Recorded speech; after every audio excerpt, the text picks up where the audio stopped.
Bom, hoje nós vamos falar sobre continuar o tema das virtudes, e agora nós já falamos na aula anterior sobre as virtudes intelectuais, lembrando que nós temos 5 virtudes intelectuais, 4 virtudes morais e 3 virtudes teologais. As 5 virtudes intelectuais, nós temos ali, começando pelas teóricas, são 3 virtudes intelectuais teóricas, ou seja, que são aquelas que ou especulativas também, tá? São aquelas voltadas para os objetos que não sejam da ordem do fazer, mas sim da ordem do conhecimento. A primeira virtude, vamos colocar aqui novamente, eu creio que já tinha falado dessas 3, então, deixa eu só colocar aqui, deixa eu projetar aqui, está. Lembrando que sem as virtudes intelectuais, nós teremos quase que uma impossibilidade, sem as virtudes intelectuais, nós temos quase que uma impossibilidade depois de exercer as virtudes morais, pelo menos as virtudes intelectuais mais básicas ali, tá? Entre elas, o entendimento, depois a prudência com a mais aquilo nos leva para o agir, né? Tomás aqui não fala muito da importância da prudência, mas voltando aqui só para lembrar. O entendimento é a primeira das virtudes intelectuais extremamente importante, sem a qual você não consegue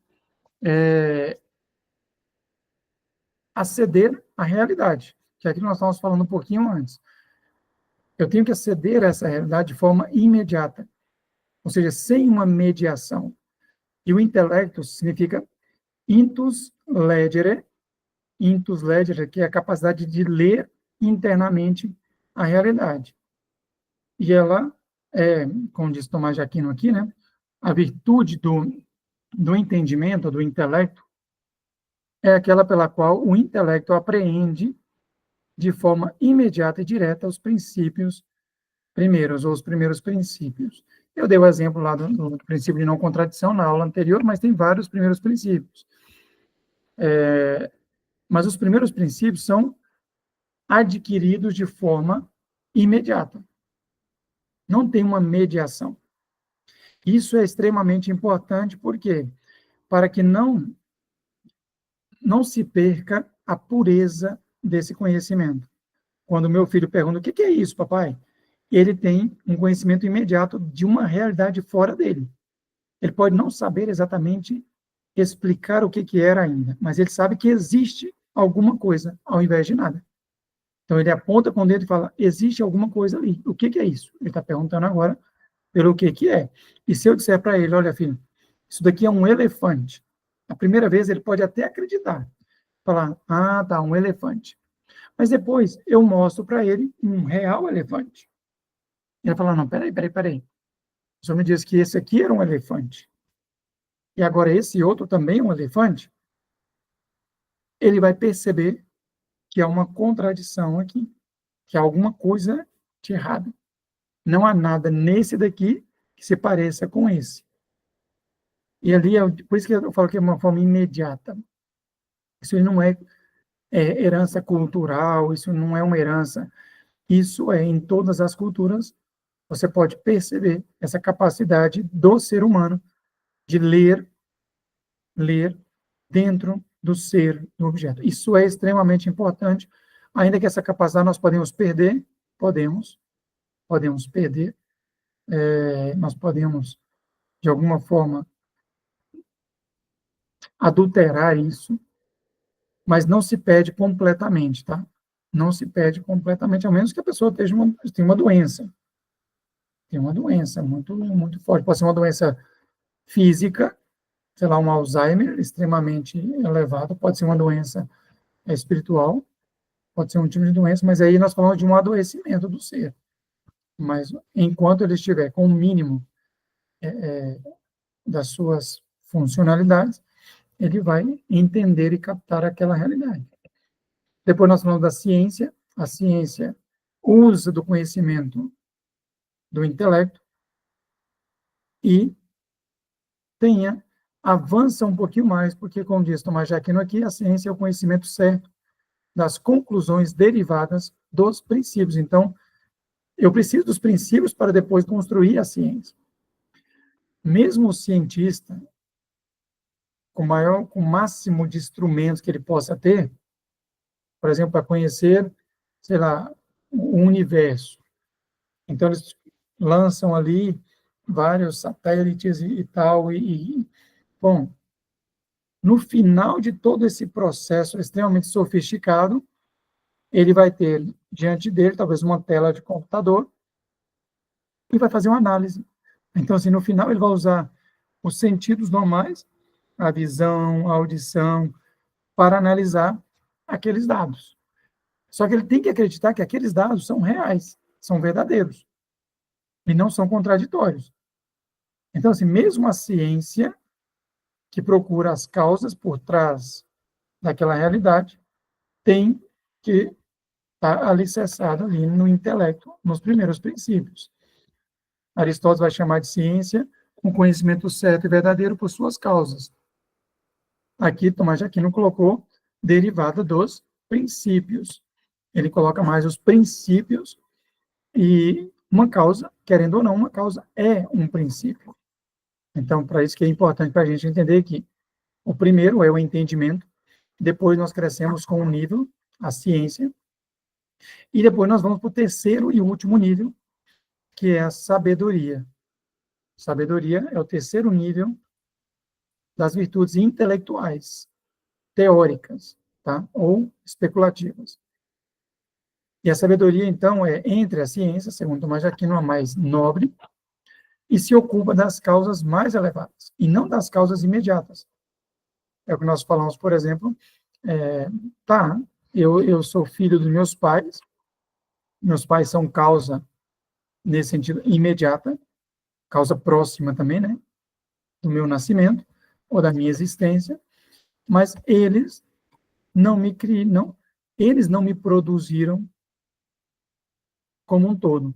Todo mundo que é pai aqui, ou todo mundo que tem um mínimo entendimento, sabe que algo aconteceu ali, algo aconteceu, e que, tudo bem, eu fiz a relação sexual, mas essa criança que nasceu tem algo que não depende de nada de mim. De fato, a mãe, ou o pai, né, a mãe e o pai ali, o que eles têm que procurar é não atrapalhar aquela gestação.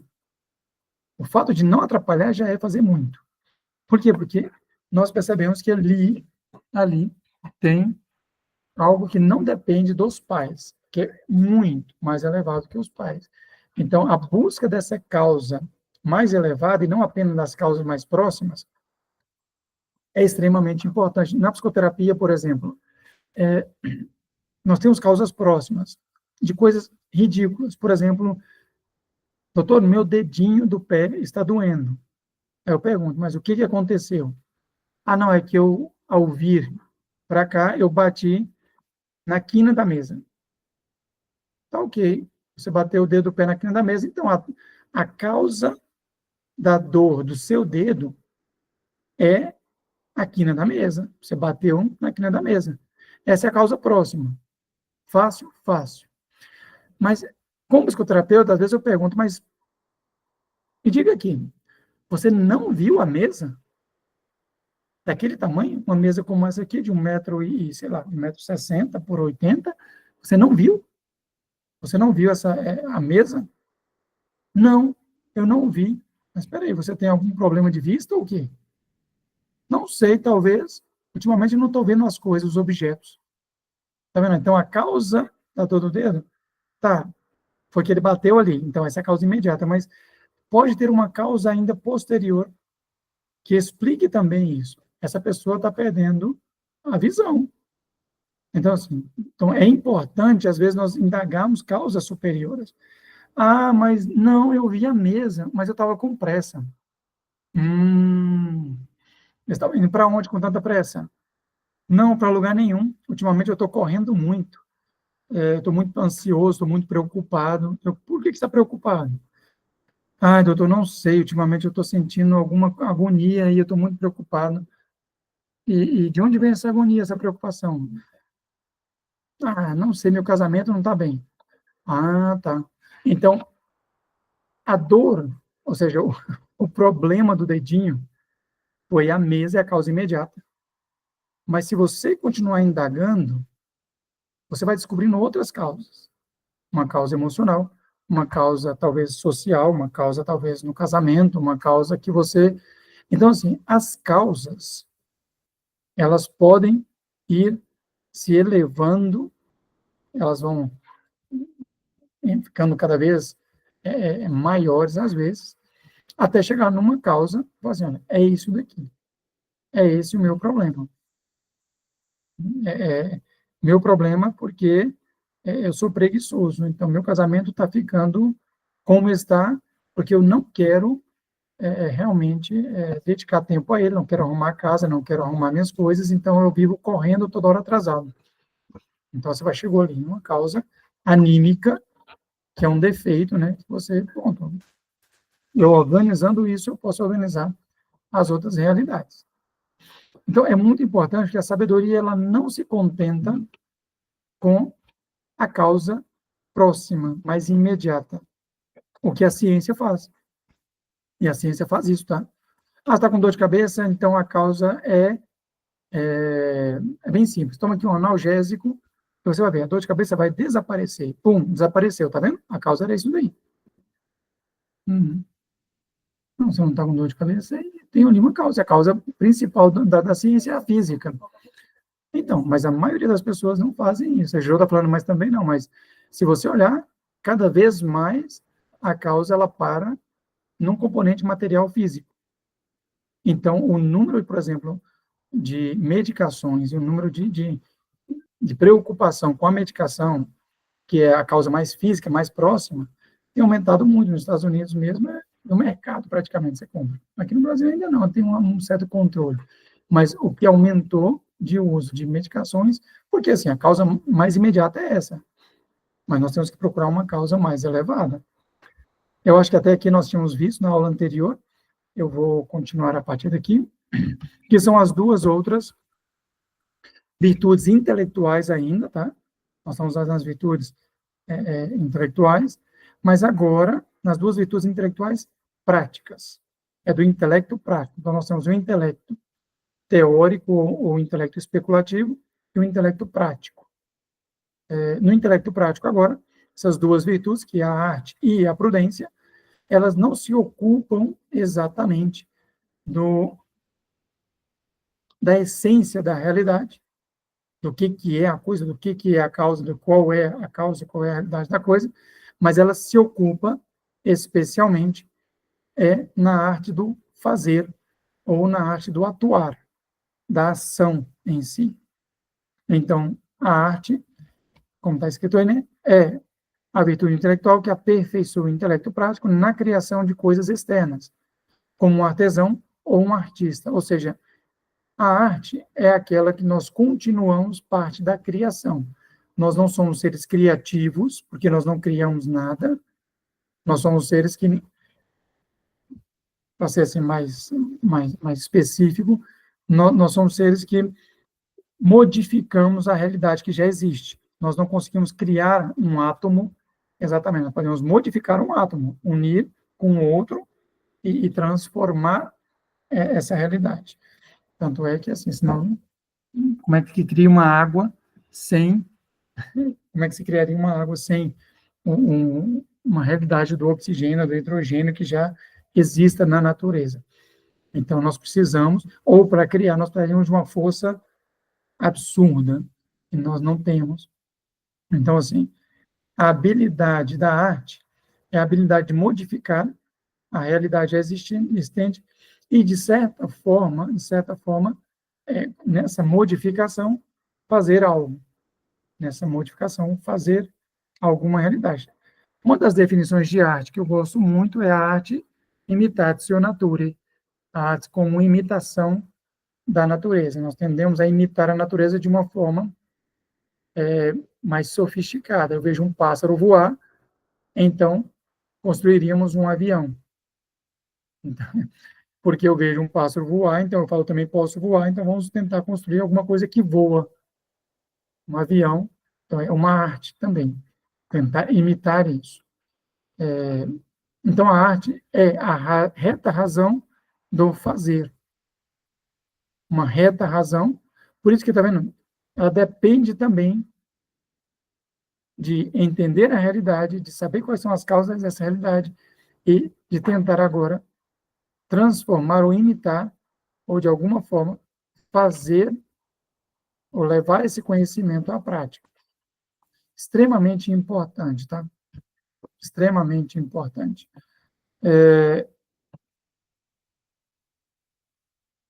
A arte nem sempre tem conhecimento das causas da realidade, pois que ela não é do intelecto especulativo. Ela não fica especulando sobre qual é a causa do nascer do sol ou do pôr do sol. Ela simplesmente se contenta em pintar o pôr do sol.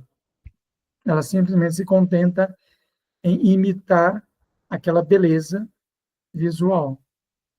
Ou a arte da culinária. Ela não se pergunta exatamente sobre o que é o alimento, por que o alimento é assim. Ela se contenta em fazer um alimento agradável e nutritivo. Tem aí a famosa pintura de Michelangelo, a criação do homem. Ali nós temos realmente essa ideia de tentar plasmar ou fazer algo que possa estar ali como um representante também da natureza, especialmente a natureza que nós internalizamos. A arte é extremamente importante, tá? Porque o nosso fazer tem que ser uma arte. O fazer humano, virtuoso, tem que ser uma arte. Mesmo quando nós fazemos coisas práticas. Lógico que a arte é prática, né? Ah, eu vou cozinhar. Ótimo. Quanto mais próximo da arte for o seu cozinhar, mais elevado ele se encontra.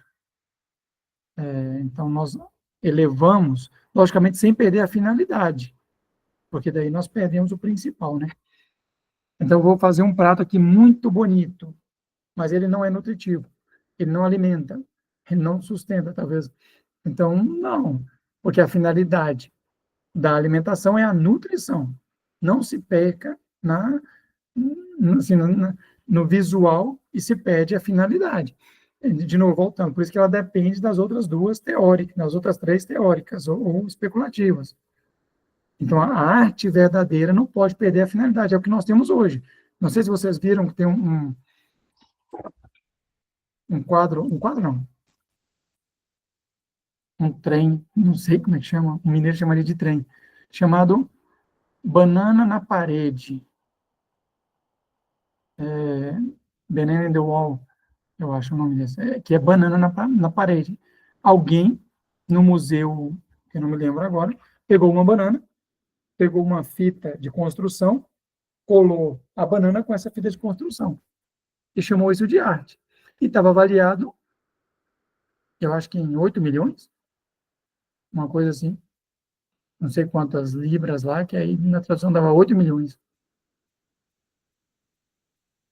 Nem tudo que é criação humana é arte para a gente.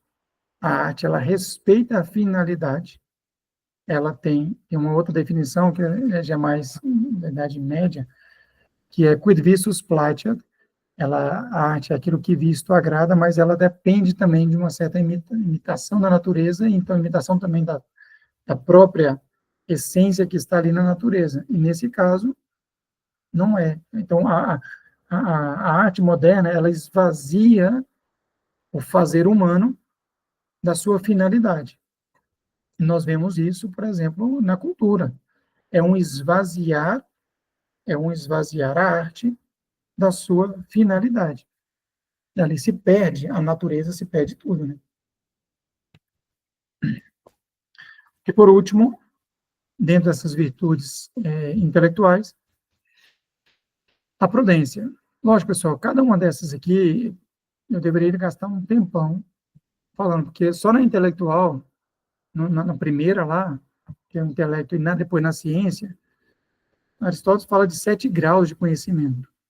7 graus de conhecimento, a percepção, depois ele fala da memória, depois ele fala da experiência, depois ele fala do grau técnico, depois que ele fala da ciência, e depois que ele fala da sabedoria teórica, depois ele fala da sabedoria prática.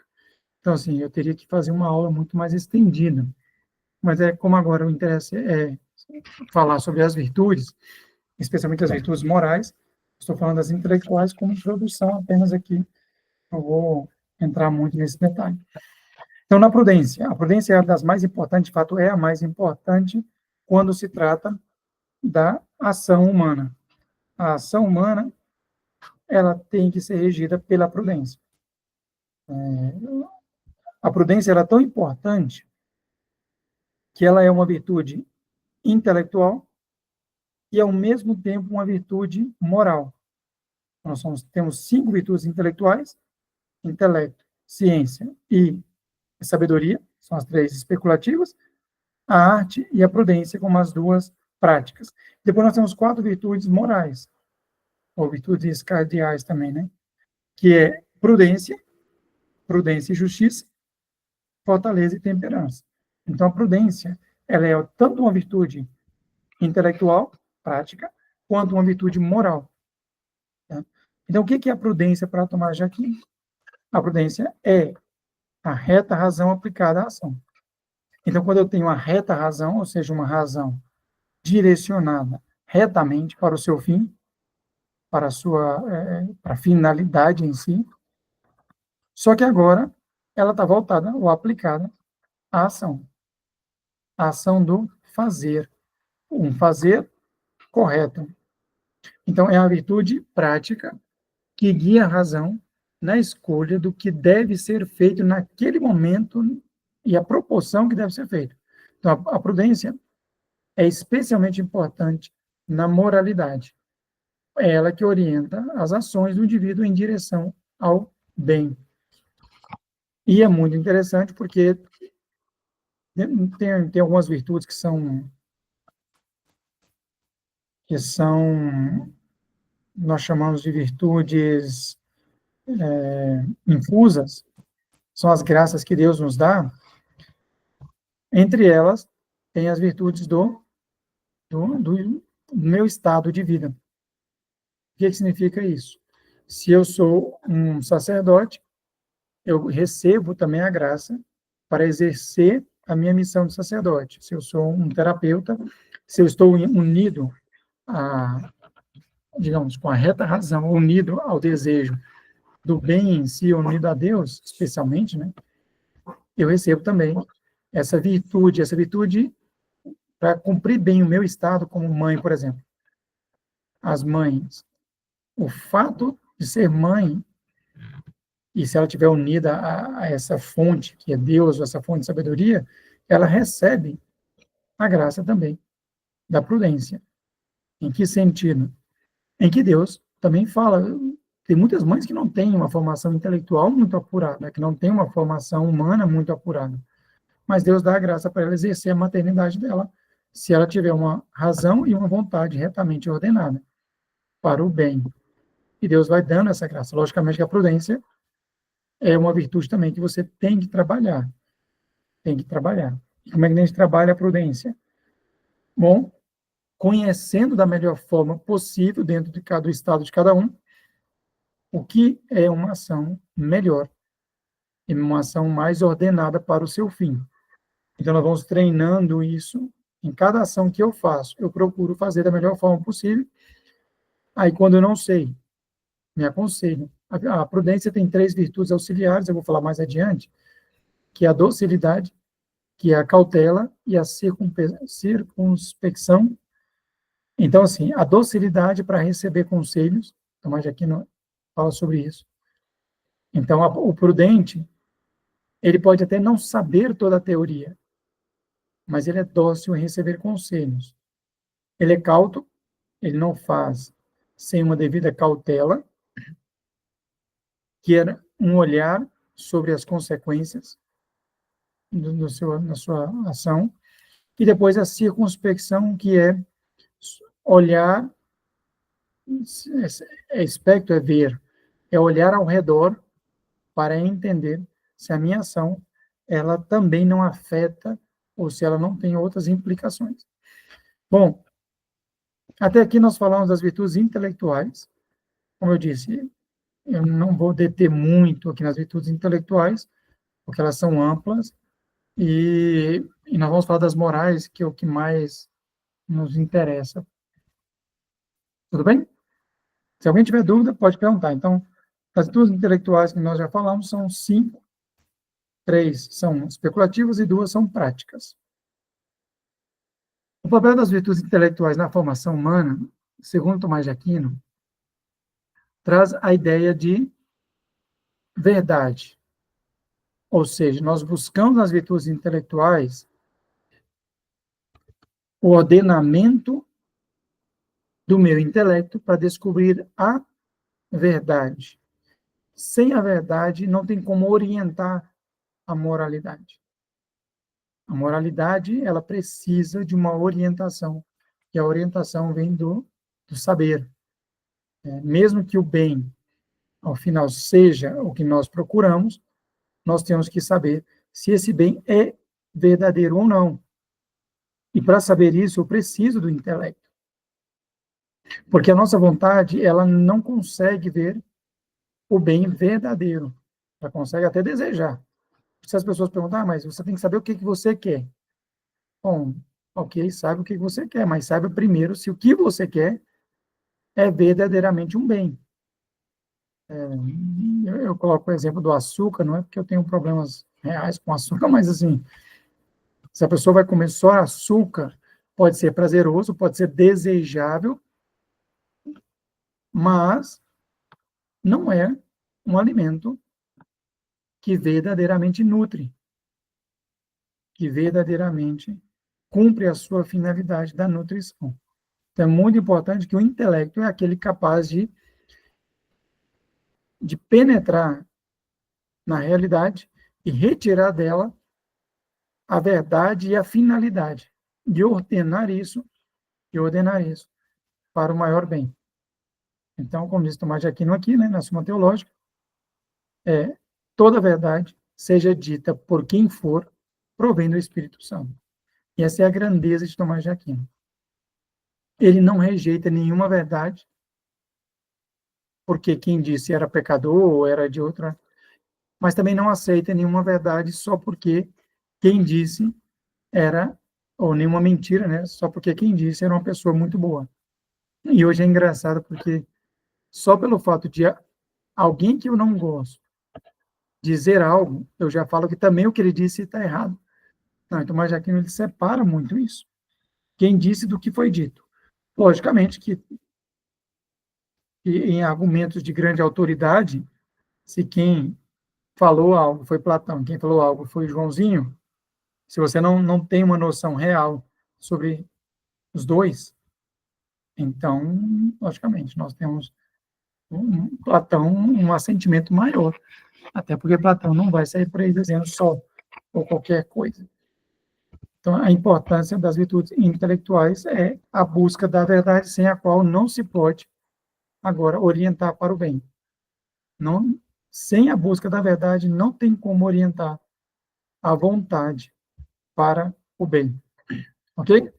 Bom, vamos lá. Agora vamos, a menos que alguém tenha alguma pergunta, senão nós vamos agora entrar já no segundo grupo de virtudes, agora nas virtudes cardeais ou virtudes morais. Antes nós falamos das 5 intelectuais, agora das cardeais ou das virtudes morais. São 4 virtudes: a prudência e a justiça, a fortaleza e a temperança.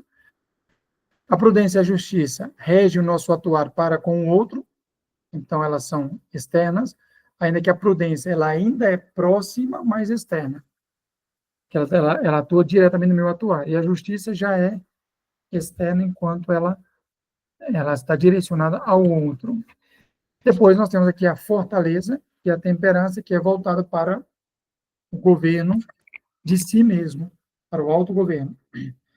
A fortaleza, extremamente importante, mas ela nos blinda do mundo externo e nos faz adquirir os bens árduos, são os bens irascíveis, e a temperança que rege nossas paixões internas. Eu vou colocar aqui uma imagem, como eu acho que eu até já introduzi lá na aula anterior. É uma imagem que eu criei, assim, na cabeça, né, que eu uso.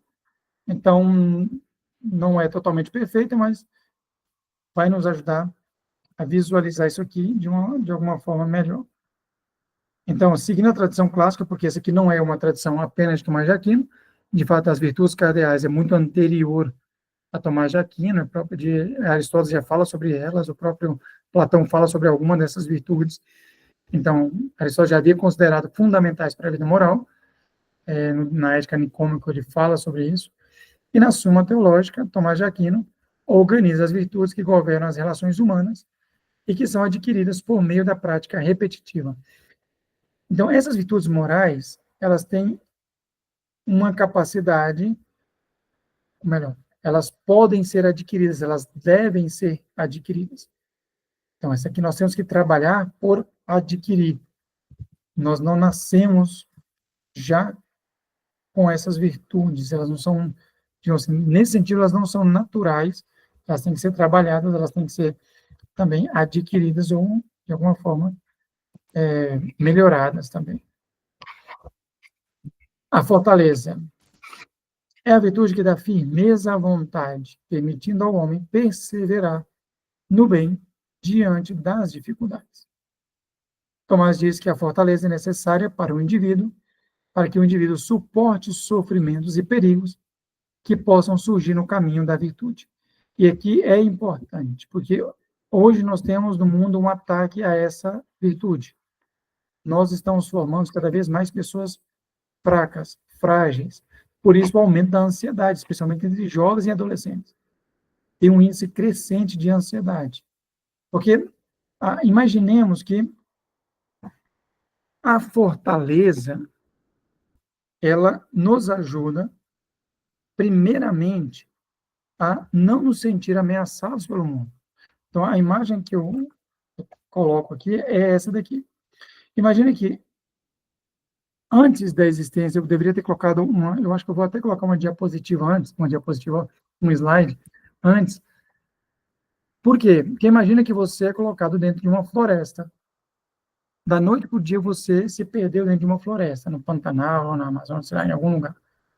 Você está perdido ali dentro. Como é que você dorme? Você está... Imaginemos que nós estamos ameaçados pela floresta. Então, tem mosquito, tem pernilongo, tem abelhas, tem vários tipos de insetos, todos eles muitas vezes agressivos, querendo chupar o seu sangue, e aí vai pegar uma febre amarela, uma malária, sei lá, alguma coisa desse, uma dengue, ou qualquer uma dessas coisas. Então, se você está ameaçado, e depois nós temos, sei lá, onça, cobra, jacaré, toda sorte de animais e bestas que estão ali e que ameaçam a nossa existência. Então, você está numa selva como essa. Parece até aquela selva de Dante no início lá do livro terceiro, eu acho, na entrada dele no inferno. Mi ritrovare numa selva oscura. Quando ele fala que ele perdeu o caminho e ele se encontrou numa selva escura. Então é isso. A gente se perde pelo caminho e se encontra numa selva escura. E a noite vai chegar. Então, o que nós precisamos construir inicialmente? Primeiro que nós precisamos construir, até para ter um pouco de paz. Porque você está ali e, de repente, passou alguma coisa voando. Você faz assim, será que é isso? Ou você escuta um barulho ali rastejando. Ou pisadas. Então, assim, nós, seres humanos, ficaríamos aterrorizados. com tanta ameaça. E é isso, o mundo nos ameaça. Ameaça no celular, ameaça economicamente, ameaça no olhar, ameaça em tudo. Os pensamentos do outro, as palavras do outro, os gestos do outro. Quem coloca isso aí dessa forma é Jean Paul Sartre. Jean Paul Sartre, ele fala, o outro é para mim um inferno. Olha que visão que ele tem. O outro é para mim um inferno. E tem gente que ainda leva esse povo em consideração. Quer dizer, ele coloca o outro como sendo meu inferno. Por quê? Porque o outro me atrapalha. É por causa do outro que eu tenho que parar no sinal vermelho, é por causa do outro que eu não posso fazer o que eu quero, é por causa do outro que eu não posso. Então, assim, ele coloca dessa forma. Nós estamos ameaçados. E a juventude hoje se sente muito ameaçada. Então, nós temos que fazer uma fortaleza, e é essa visão que eu queria que vocês tivessem. Então, a fortaleza, ela não é agressividade, tá? A fortaleza, ela simplesmente te dá a capacidade de você, aqui dentro, ó, você poder ter paz. Então, o objetivo da fortaleza, inicialmente, é que você possa habitar dentro de você mesmo, dentro de si, em paz, sem que o mundo te ataque de todos os lados. Ah, mas fulano falou tal coisa. Ah, mas eu vi na internet. Ah, mas agora vai ter uma guerra, não sei na onde. Ah, mas todas essas bombardear de notícias e de coisas tiram a nossa paz, exceto se eu criar uma fortaleza. E a fortaleza, ela é necessária até para me orientar depois para o bem. Eu não posso nem me orientar para lugar nenhum, porque eu vou estar sempre fugindo de perigos. E esse é o problema de não ter fortaleza. É que você não está se orientando para um bem. Você está fugindo do barulho da onça, fugindo da cobra, fugindo dos mosquitos. E, na verdade, você não está fazendo algo orientado para onde eu quero ir. Não, você está com medo. E esse medo faz com que você reaja e não atue de verdade. Em vez de você agir, você vai só reagir ao mundo que é ofensivo. Então, pessoas que... Nossa, eu vejo no consultório, quantas pessoas sofrem tanto com isso? Com o que os outros pensam, o que os outros falam, o que os outros fazem, o que os outros deixam de fazer. Tudo isso machuca muito algumas pessoas tão fragilizadas. Então, assim, eu criei uma fortaleza. Lógico que uma fortaleza também pode ser uma prisão. Pode ser uma prisão? Pode. Tem pessoas que estavam tão machucadas que elas se fecharam dentro de uma fortaleza, mas aquilo ali virou não uma fortaleza, mas virou um calabouço. Porque qual a diferença entre a fortaleza e uma prisão? A diferença é que você tem acesso ao mundo externo. Você sai quando você quiser. E você se guarda quando você quiser. Então, você tem... Eu lembro de ter visitado as Carmelitas Descalças lá em Curitiba. Elas se tornaram nossas mães espirituais ali, elas rezavam por nós. E era muito interessante, porque um dos meninos, nós tínhamos 16 anos, um dos meninos, assim, inocente, perguntou para a irmã, mas vocês não cansam de ficar presas aí dentro e tal? Aí ela falou assim, mas o que você considera como preso? Porque, olha só, ela levantou, bem mansinha, bem boazinha, pegou as chaves do convento, que estava ali penduradas na parede, pegou as chaves e voltou e falou assim, olha, as chaves estão aqui. Quem não pode entrar aqui são vocês. Não quer dizer que nós não possamos sair. Nós fizemos a opção de não sair. Mas as chaves estão aqui. Todas as irmãs têm acesso a isso. Ou seja, elas não estão presas porque elas têm a possibilidade de sair. Assim como, ao fechar a porta da minha casa, não quer dizer que eu estou preso.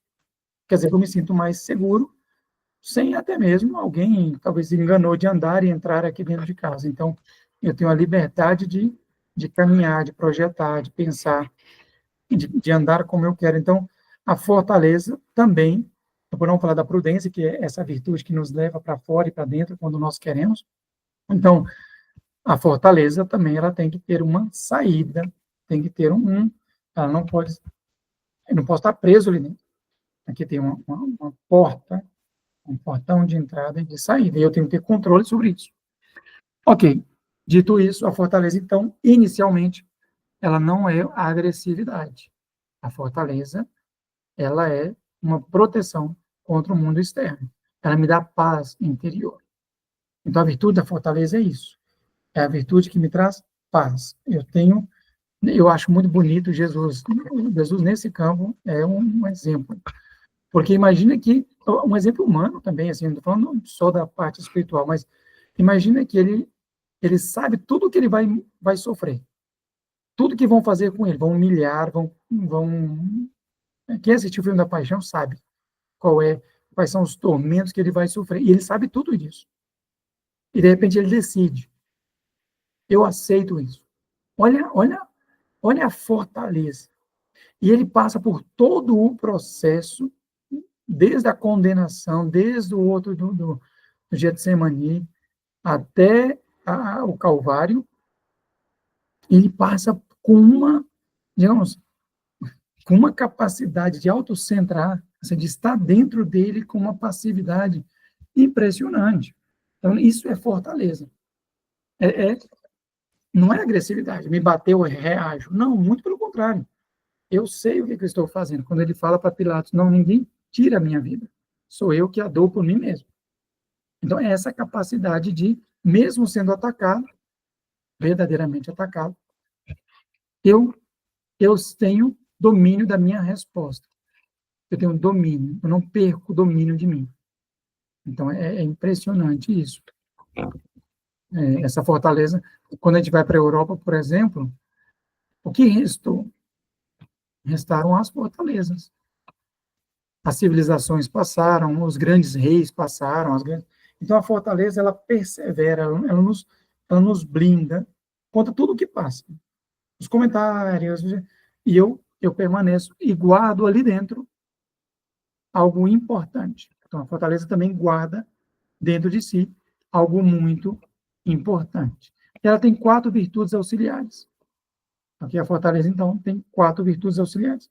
Quais são essas virtudes auxiliares? Está colocadas aí. Eu vou explicar cada uma delas, mas temos aqui a perseverança e a paciência. Eu falo muito isso no consultório, tá? Isso que eu uso bastante. A perseverança e a paciência, a magnanimidade e a magnificência. Então, nós temos 2 virtudes de permanência e 2 virtudes de expansão ou de crescimento. Então, 2 virtudes, digamos, passivas e 2 virtudes ativas. A perseverança e a paciência. Como eu falei da perseverança, os povos, os grandes reinos, tudo já passou. O que permanece ali? A fortaleza. Então, a perseverança, ela é importante porque eu até no simpósio eu falei que numa frase que a minha mãe usa, que é começar de muitos, perseverar de santos, mas é a ideia de que eu vou escolher bem o lugar onde eu quero fazer a minha fortaleza, mas aqui eu permaneço e eu vou defender esse território. Então, uma vez que eu descobrir o que é o bem, ou qual é o bem que eu devo salvaguardar, eu vou lutar por ele. Eu vou lutar por ele. Então, eu vou permanecer nesse posto. Eu não vou abandonar esse posto. Então, ali dentro tem algo importante. Sei lá, eu descobri o dom da família. Então, eu persevero. Ah, mas é porque minha esposa, não sei o quê. Eu persevero. Ah, porque ela já não está tendo mais, quer mais relação sexual. Persevero. Persevero. Eu estou aqui e não abandono esse posto.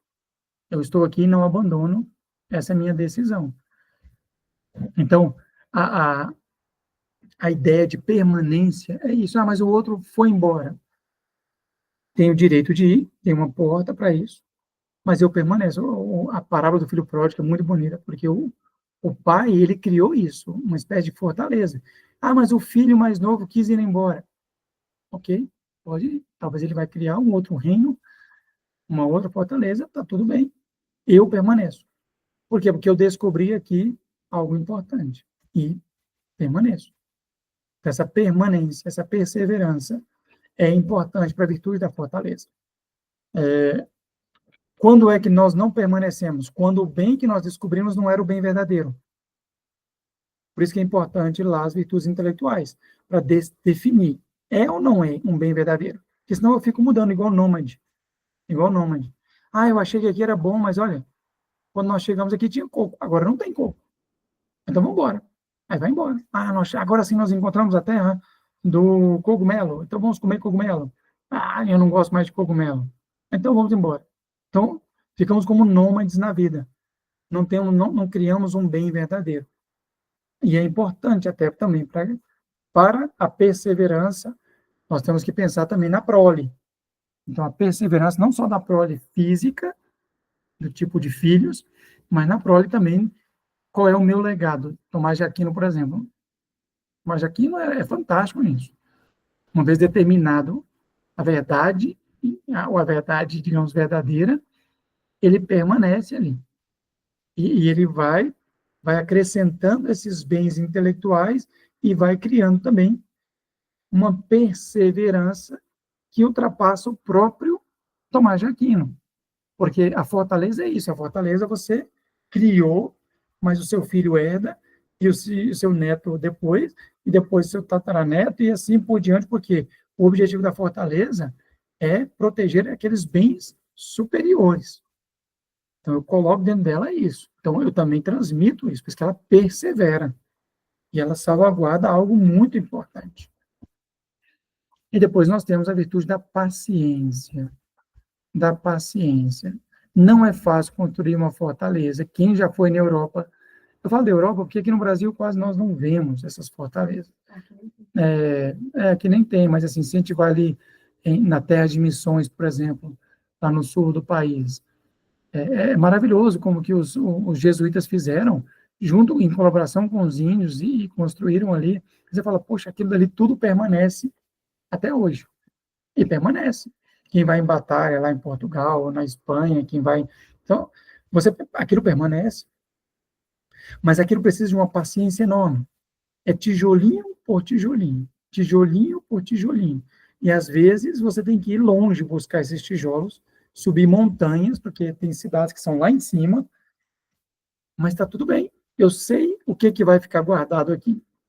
Eu sei que isso aqui vai durar 100, 200, 300 anos. E eu vou construindo.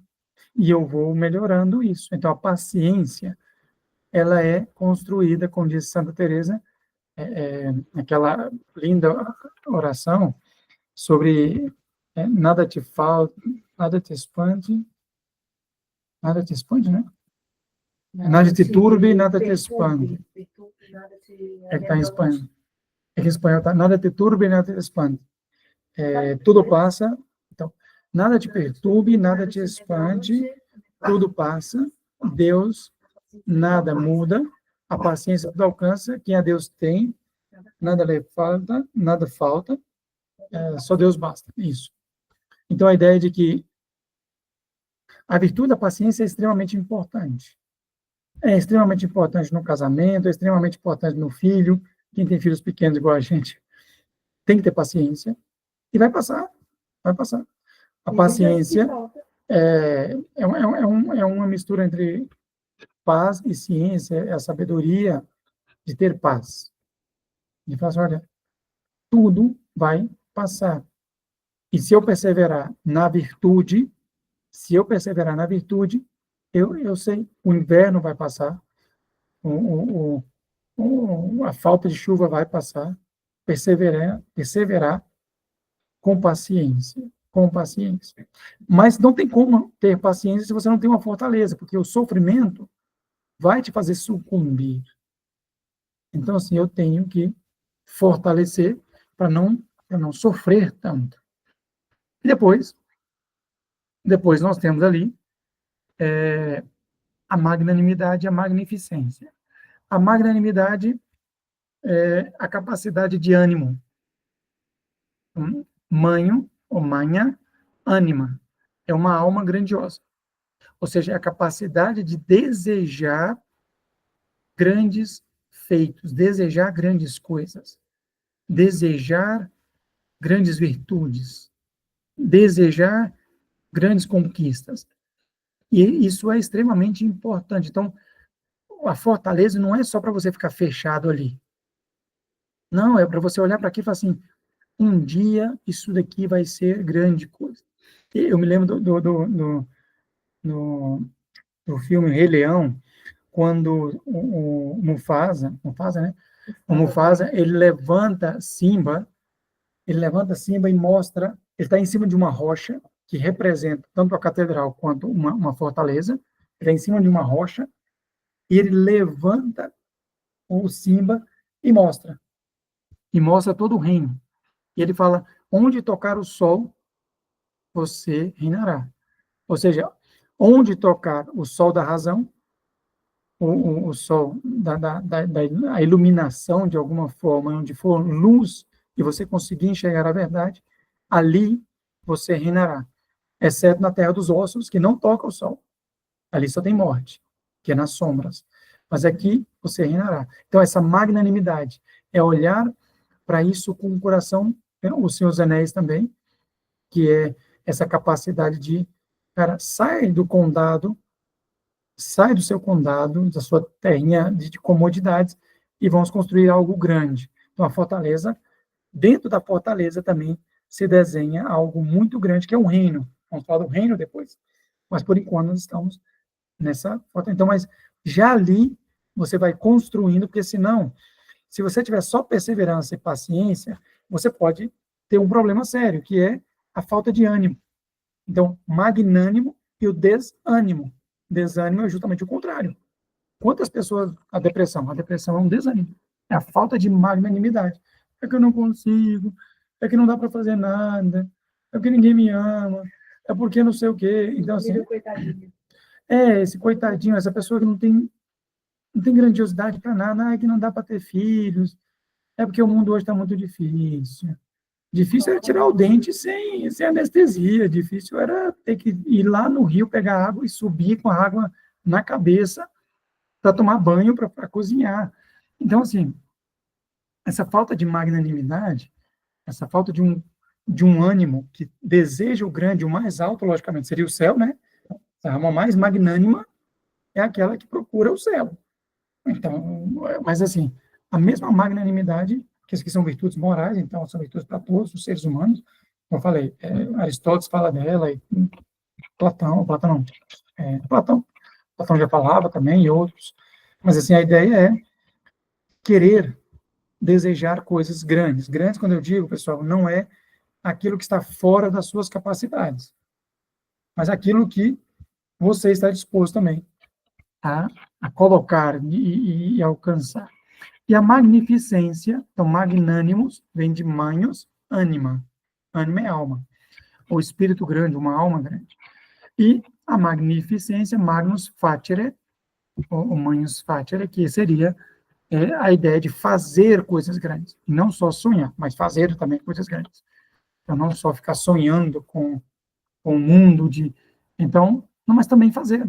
E coisas grandes é fazer aquilo que é maior do que o que você já tem feito. Então, se desafiar a fazer algo maior do que o que você já fez agora.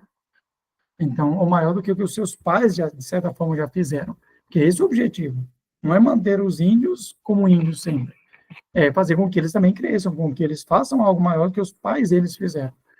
Logicamente, dentro da capacidade de cada um, dentro da possibilidade de cada um, para não também ser imprudente. Vamos falar da prudência agora. Então, não sei se ficou claro, mas essas 4 virtudes auxiliares da fortaleza, a partir dessas aí, nós vamos criando então, toda uma gama de virtudes. Tá, toda uma gama ali de virtudes, como a coragem, tá, blá, blá, blá, mas aqui, Tomás de Aquino coloca a fortaleza, Tomás de Aquino não, isso já vem de antes, né? Isso é lá dos gregos. Mas a fortaleza como importante para as outras virtudes, porque se chama cardeais. Para quem não sabe, cardeal não é da igreja, não, tá? Também, mas não é só. Cardeal, ela é um eixo, um centro. Igual da porta. A porta, o cardeal, seria aquele eixo que segura ali o ferrolho da porta que gira. Então, é um eixo ao redor do qual giram as outras virtudes. Então, cardeal significa, então, a fortaleza é um eixo e ao redor dela tem várias virtudes. Essas 4 são as auxiliares próximas. Depois nós temos outras virtudes. Ok? Tudo bem até aqui? Como já falei da perseverança, é a virtude que mantém o homem firme na continuação do bem, sem se deixar abater nas dificuldades. Portanto, toda a fortaleza está voltada para os bens irascíveis, não os concupiscíveis. Concupiscível é quando é mais prazeroso, e irascível quando é mais difícil de se alcançar. E a perseverança mantém a firmeza nessa busca do bem. A magnanimidade nos inclina a realizar coisas grandes e dignas de acordo com a nossa condição.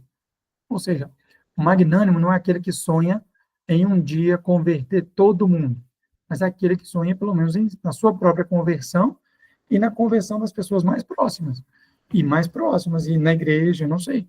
Ou seja, coisas que eles podem fazer, não que está fora da condição dele. A paciência. A paciência permite suportar o sofrimento com tranquilidade, preservando a paz da alma diante das adversidades. A adversidade vem daquilo que é adverso, aquele que vem contra a gente, né? É versus a nós, é contra nós. Então, a paciência, ela permite você suportar isso. E falar assim, não, tá tudo bem. Eu aceito o frio, eu aceito o calor, e tá tudo bem, vai passar.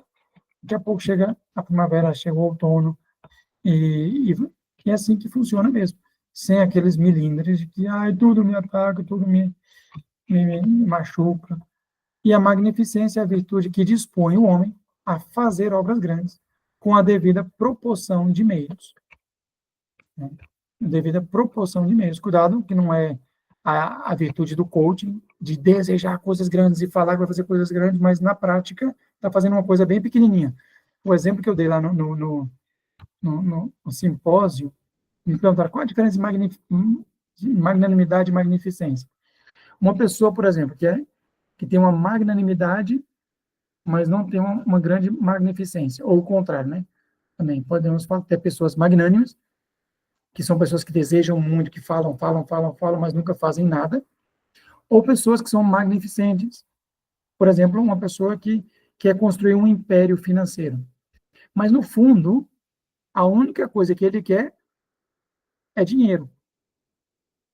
Então, assim, ele é uma pessoa que só quer o dinheiro, mesmo que ele faça coisas grandes, mas a única coisa que ele quer é dinheiro, ele não é magnânimo. Ele não é magnânimo. Ele é uma pessoa mesquinha. A única coisa que ele quer é lucro. Então, tudo que ele faz gira em torno de uma coisa só, do lucro. Então, não é magnânimo, porque ele seria uma pessoa mesquinha. Ele só quer tirar lucro ou prazer. Tudo que ele faz é por prazer. Tudo que ele faz é por prazer.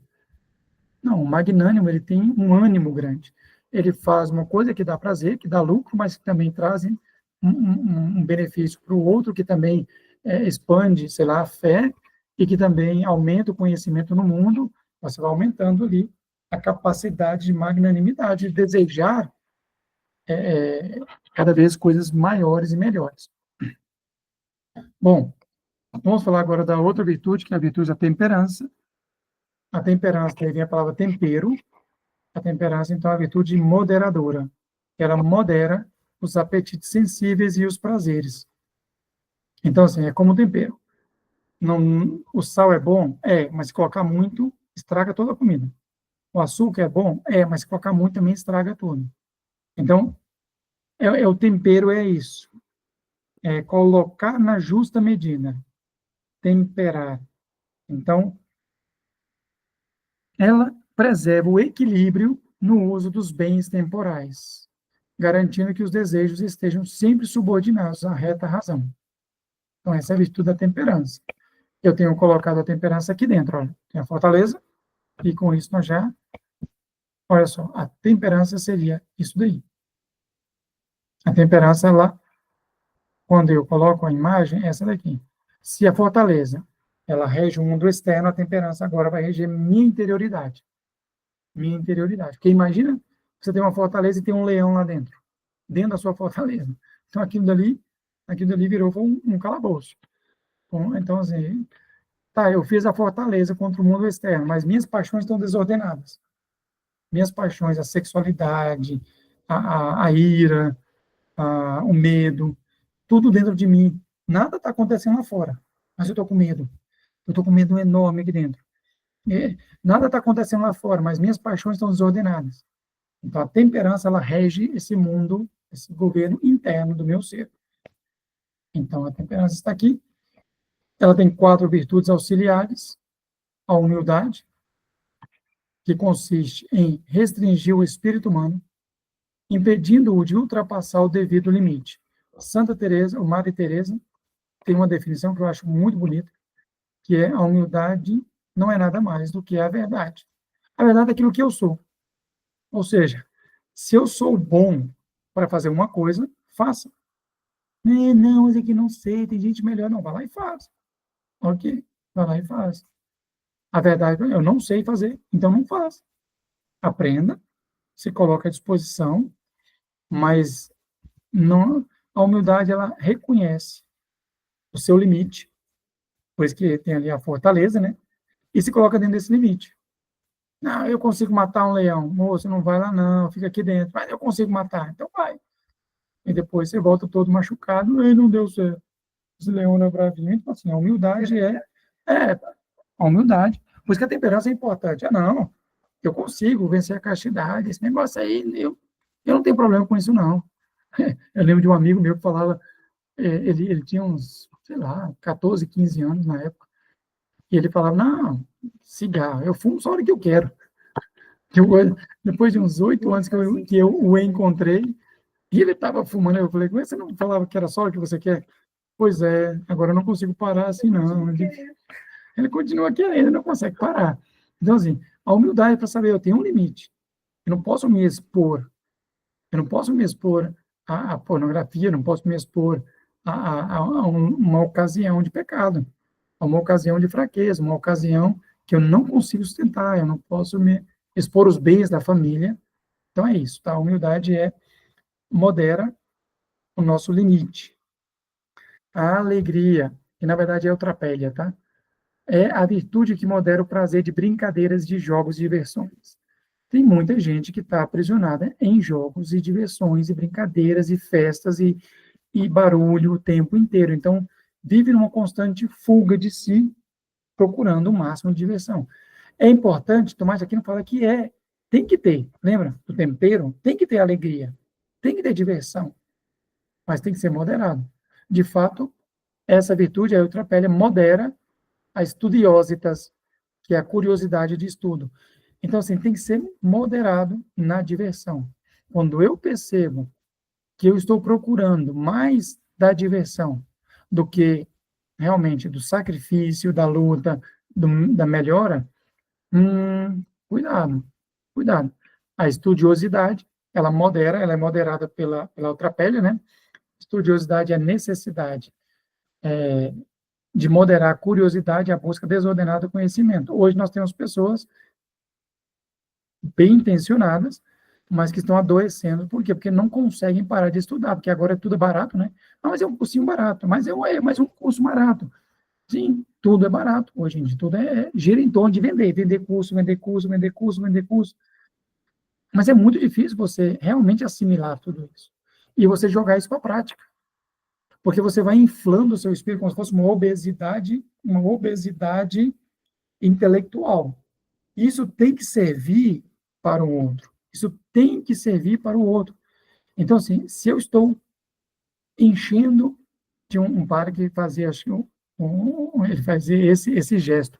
Então, a pessoa vai enfiando conhecimento, está cheio já. E, de repente, numa conversa, blá, blá, blá, solta tudo, mas não tem nada, na verdade. É só um afã de entender, de aprender e curiosidade. É a mesma virtude, depois nós vamos falar, é o mesmo vício, por exemplo, da fofoca. Da fofoca. De conhecer, saber a vida dos outros. Ah, não, mas isso aqui é um saber filosófico que não sei o quê. Então, um saber filosófico, ele só é verdadeiro e sábio se ele é levado para a prática da vida. e é levado também para o bem. Então, ele tem que ter uma virtude interna de santificação ou de melhora do sujeito. Ele tem que levar para a vida ordenada. E depois a modéstia. A modéstia regula os movimentos e os gestos externos conforme a razão. Evita o exibicionismo e o excesso. Busca a consonância entre os comportamentos externos e a dignidade e o respeito a si e ao outro. A modéstia é extremamente importante, junto com a humildade, elas se moderam, porque a pessoa humilde, às vezes ela pode a pessoa que se diz humilde, né? Muitas vezes ela pode cair na falta de modéstia daquilo que lhe é importante. Por exemplo, uma pessoa muito humilde, um sacerdote muito humilde, quando ele vai celebrar o sacramento da Eucaristia, ali a modéstia tem que reinar. Por quê? Porque não se trata de você chegar ali e celebrar de qualquer jeito, só, mas eu não presto atenção nesses bens materiais. Mas você tem que saber que você está celebrando algo extremamente importante. Então, você tem que se colocar nessa posição, porque ela regula os movimentos, gestos externos, conforme a razão. Ou seja, a dignidade. Eu sou um sacerdote e estou celebrando um sacramento.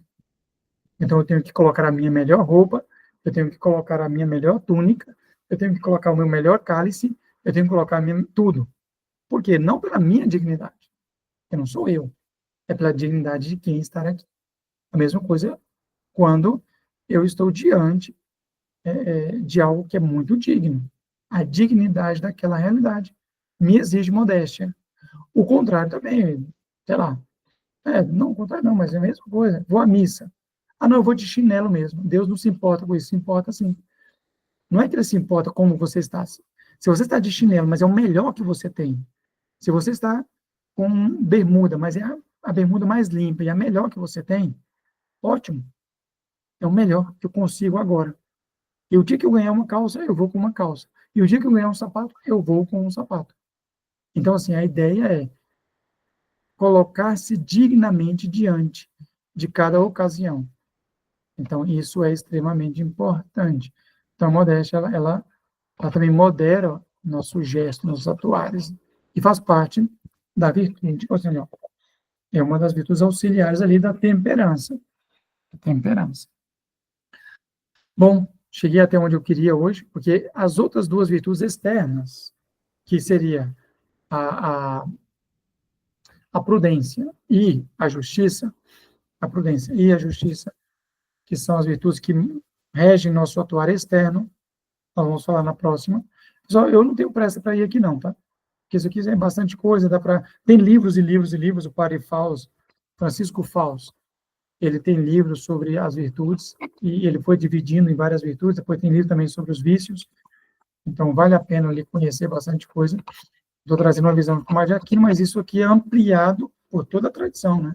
São João Cassiano, o Boaventura também tem vários, então, assim, o próprio Aristóteles também na Ética Nicômaco. Então, temos várias fontes.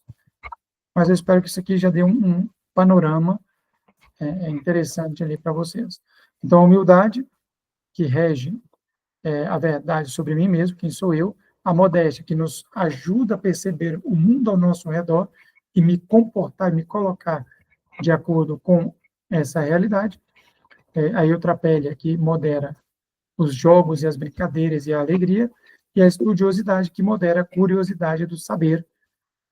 Então, tudo isso aí, todas essas são virtudes auxiliares da temperança, que é aquela virtude que rege as nossas paixões internas. Beleza, era isso aí por hoje. Bom, alguém tem alguma pergunta? Alguém quer fazer André, não sei, não, foi Palminha, né? Isso aí não é pergunta, não. Mas se alguém quiser fazer alguma pergunta, eu vou até desligar aqui a nossa gravação, porque talvez alguém quer fazer uma pergunta, mas não quer que fique gravado.